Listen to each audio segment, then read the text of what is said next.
আমাদের মূল কাজটা হলো যে ডক্টরদেরকে এআই এর থ্রুতে যাতে ডক্টররা মানুষকে ভালো অ্যাকুরেট সেবাটা দিতে পারে সেটা নিশ্চিত করা। রকমারের ডিসকাউন্টের উপরে শুধুমাত্র নগদ দিয়ে পেমেন্ট করলেই পাবেন আরো 21% ক্যাশব্যাক।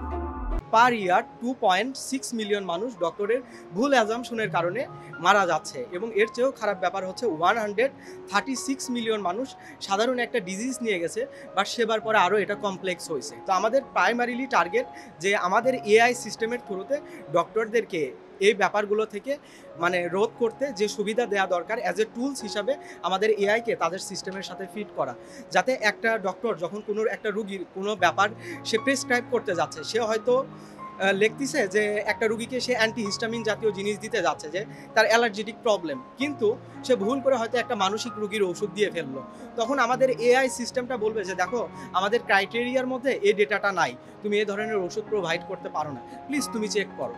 তো আমরা এইভাবে বেসিক্যালি ডক্টরদের শুরুতে হেল্প করব। আমাদের একটা সিস্টেম থাকবে 3 ডাইমেনশনাল এআই।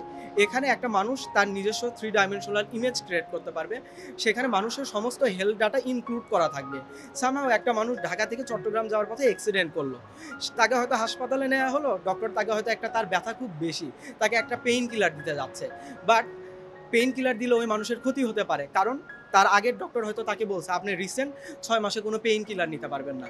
তো জাস্ট আমাদের সিস্টেমটাকে যদি আমরা গ্রো করতে পারি, ডক্টর ওই মানুষের প্রোফাইলে গিয়ে মাত্র 10 সেকেন্ডে দেখতে পারবে ওই রুগীকে পেইন কিলার দেওয়া যাবে কিনা, বা তার হেলথ রিলেটেড মেডিকেল রেকর্ডে কোনো ব্যারিয়ার আছে কিনা। তো আমাদের সিস্টেমটা এভাবে ডেভেলপ করা, কেউ সুইজারল্যান্ডে যাক অথবা ইন্ডিয়াতে যাক, সে যেখানেই যাবে ডক্টর তাকে প্রোভাইড করতে পারবে সে কোন লোকেশনে বসে ওষুধটা নিবে, সেই লোকেশনে ওই রোগের জন্য ওনার জন্য কোন ওষুধটা সবচেয়ে বেস্ট কার্যকারী হবে এই ওষুধটা তাকে প্রোভাইড করতে পারবে।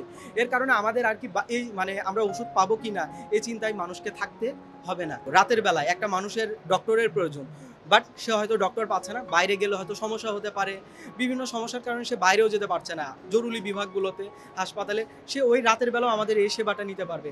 তো আমাদের টার্গেট 25 সাল নাগাদ আমাদের এআইকে দক্ষতার এক্সিলেন্সির ওই পর্যায়ে নিয়ে যাওয়া, যাতে এআইটা অ্যাজ এ ডক্টরের মতো মানুষের সাথে ট্রিট করে তাকে রাইট সেবাটা দিতে পারে। এটাই আমাদের মূলত লক্ষ্য আর কি।